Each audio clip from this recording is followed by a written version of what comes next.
Dr. Maggie Zingman. She was my best friend, and there's a lot of people who are going to miss her. Has been on this journey. I don't want to go, through the rest of my life wondering what happened. For a very, very long time. I don't think I'll ever get over the pain. It's been 13 years since she was a shaken mother clutching a teddy bear, following her daughter's casket out of Temple, Israel. I want him to rot in a jail cell for the rest of his life. What she didn't know then was the woman sitting before us now still wouldn't know who should rot in jail, but she'd dedicate her life to figuring that out. Like many parents, I thought, this will never happen to me. She remembers how it started. And I opened the door to this young sheriff standing in the rain, and he had a piece of paper in his hand, and he just quickly said to me, "Are you Maggie Zingman?" I said, "Yeah." He said, "You need to call Tulsa police. Your daughter's been murdered." She had left Brittany a voicemail days before. "Now, Brittany, please call me. I know you're okay, but I just need to hear from you." Next thing she knew, she's standing in Brittany's apartment, swarming with investigators. Brittany dropped the friend off at her apartment complex at 51st Memorial. Brittany drives home. The last time her friend saw her. They go and check the well-being and find Brittany deceased inside her apartment.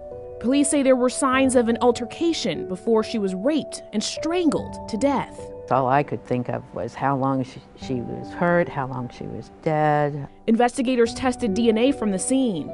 Any kind of crimes that are even remotely similar we're looking into. But came up with nothing. Dr. Zingman's final goodbye to her daughter through a blanket. I basically had to pat her head, as I always had, and say goodbye to her. I just rubbed my finger down her nose and I just said, "I'm sorry, Brittany. I'm sorry this happened. I'm sorry I didn't protect you. I'm sorry that they won't even let me touch you."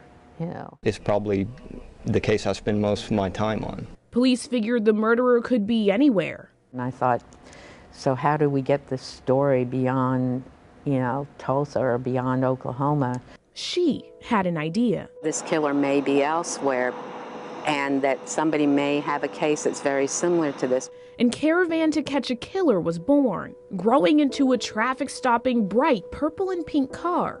They tell me I'm brave or courageous, and I just tell them I'm just a mother. She's driven hundreds of thousands of miles, turning corners across the country and turning up tips. By still telling her story, I'm also telling the story about why we need DNA laws. And turning heads. Dr. Zingman partnered with the state representative for stricter DNA legislation. We are asking for DNA samples from individuals upon arrest. Even if it doesn't solve our murder, it's gonna save lives. But possibly the most shocking part of her journey so far came last month. We know his hair color, his eye color, his skin complexion, where he is originally from as far as his family.